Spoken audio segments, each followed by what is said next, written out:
Kau harus menjadi nabi bagi mereka.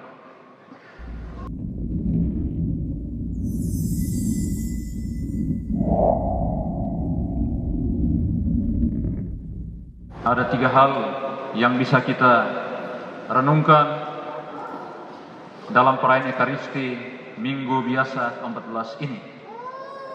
Yang pertama, panggilan sebagai nabi.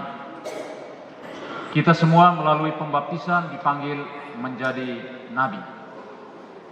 Kita ingat sakramen pembaptisan ketika imam atau diakon yang membaptis mengurapi kepala yang dibaptis dengan minyak krisma, selalu mengatakan untuk menjadi imam, raja, dan nabi.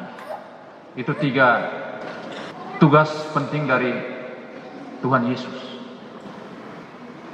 Bacaan-bacaan hari ini, secara khusus bacaan pertama dan bacaan Injil, mengingatkan kita akan tugas kita sebagai nabi.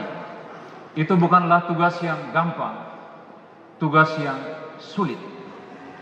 Apalagi menjadi nabi di kalangan sendiri. Dalam bacaan pertama, Allah mengutus Yeskiel untuk menjadi nabi, dan Allah katakan bahwa engkau akan menjadi nabi untuk bangsa pemberontak.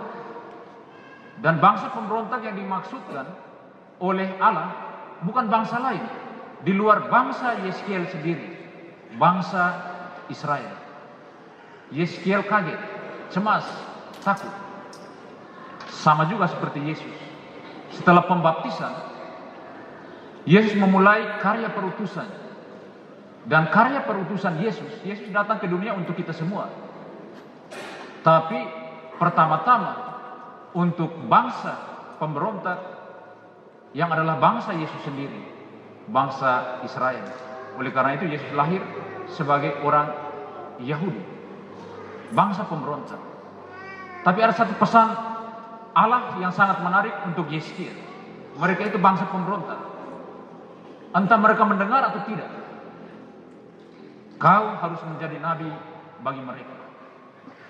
Itu kata kunci atau kalimat kunci dalam bacaan pertama. Entah mereka dengar atau tidak, entah mereka terima atau dengan kata lain, entah mereka terima atau tidak. Dan kayaknya Yeskiel juga Yesus mengerti sungguh-sungguh bahasa perutusan ini. Tidak penting orang dengar atau tidak, tidak penting orang terima atau tidak, tapi tugas sebagai nabi harus dilaksanakan. Tugas kita sebagai nabi sedang kita jalankan di tengah keluarga, di tempat di mana kita bekerja. Kalau kami sebagai imam, di tempat di mana kami ditugaskan. Tidak penting lingkupnya kecil, besar, tapi kita sedang menjalankan tugas kenabian. Dan memang benar dari pengalaman Yeskiel dan juga pengalaman Yesus, menjadi nabi yang paling berat itu adalah di tengah-tengah bangsa pemberontak. Dan siapa yang memberontak? Yang biasa memberontak itu adalah orang-orang yang mengenal kita.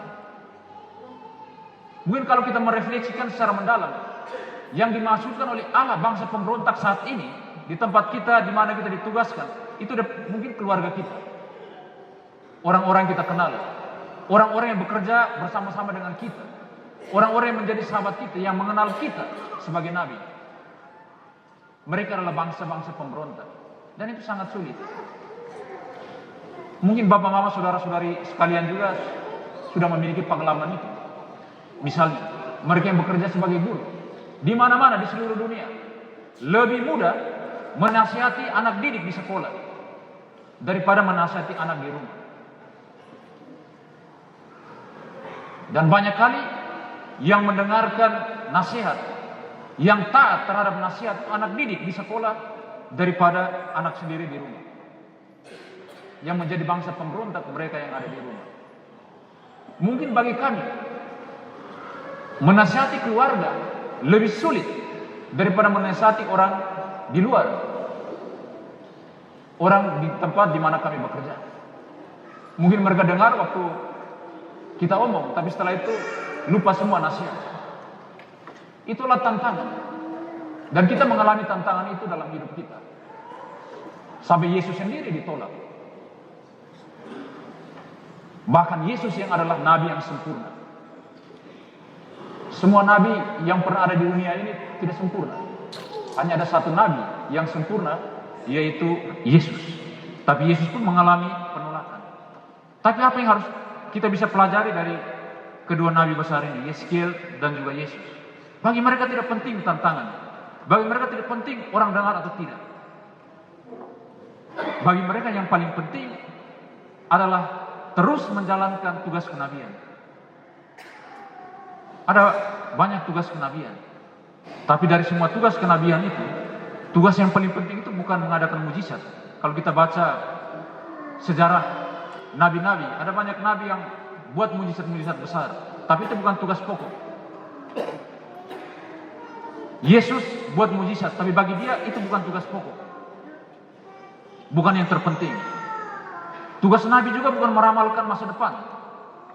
Walaupun itu salah satu dari tugas para nabi, terutama nabi di Perjanjian Lama. Tugas seorang nabi adalah berbicara dalam nama Allah, dalam nama Tuhan. Mengkomunikasikan kehendak Allah, apa yang Allah mau bagi manusia. Dan tugas itu kita harus jalankan. Itu tugas kita. Ketika kita memberikan nasihat, kita mengkomunikasikan apa yang Allah mau.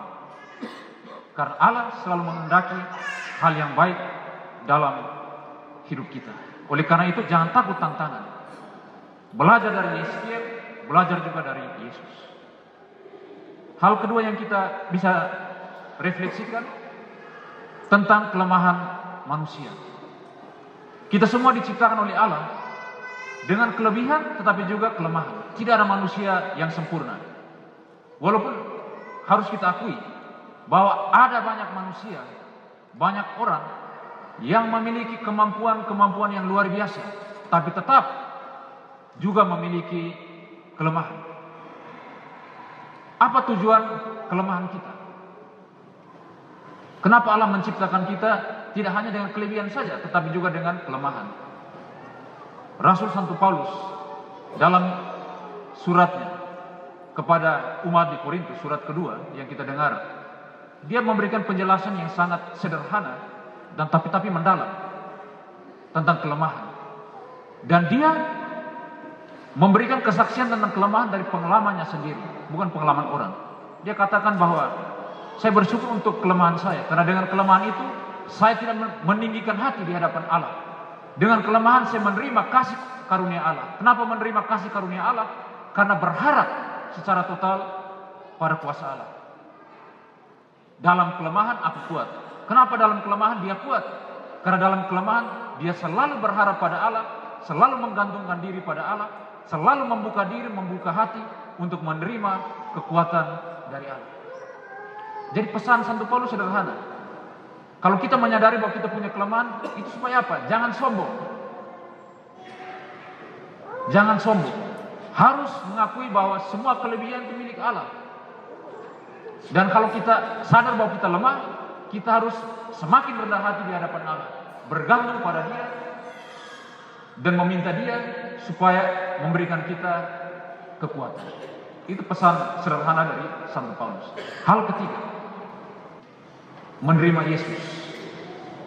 Karena kalau kita mau supaya kita menjadi kuat seperti Paulus, kita harus menerima Yesus. Seperti pengalaman Paulus sendiri yang meninggalkan manusia lama karena menerima Yesus dengan hati. Tapi bagaimana kita bisa menerima Yesus? Karena banyak kali kita bersikap seperti orang-orang Yahudi yang sekampung dengan Yesus, menolak Dia, tidak menerima Dia. Saya mau buat perbandingan. Kalau kita buka kulkas di rumah dan yang didapati itu hanya hal-hal yang sudah atau barang-barang yang sudah kadaluarsa, mungkin susu sudah kadaluarsa, saus, lombok, pasti kita buang. Kenapa kita buang? Karena untuk apa? Hal-hal yang tidak berguna itu hanya menyesakan saja,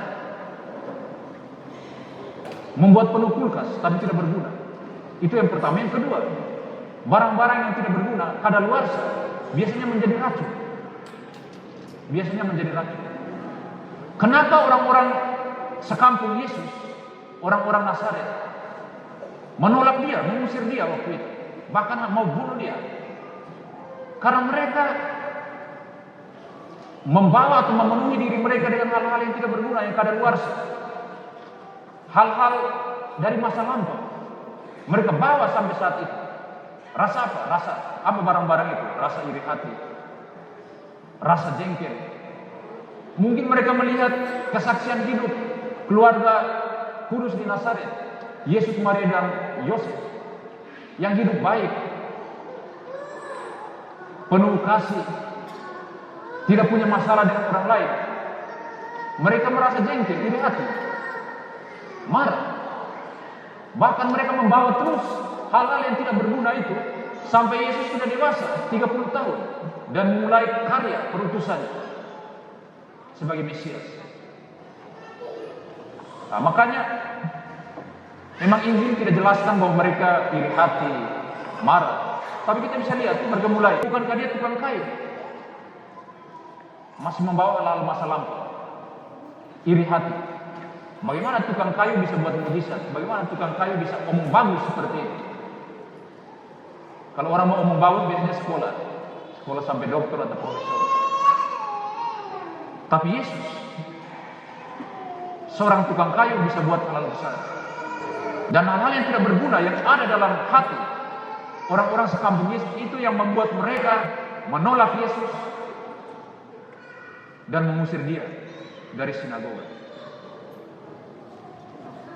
Kalau kita mau menerima Yesus dengan hati, karena kalau kita tidak terima Yesus, Yesus tidak ada dalam diri kita, kita tidak bisa menjadi orang-orang yang berguna, menjadi orang-orang yang baik. Bagaimana kita bisa menerima Yesus dengan hati? Pertama, kita harus membuang hal-hal yang sudah kadaluarsa dalam diri kita, apalagi hal-hal dari masa lampau. Tidak ada guna membawa hal-hal dari masa lampau, rasa iri hati, jengkel, dengki, sakit hati terhadap orang lain.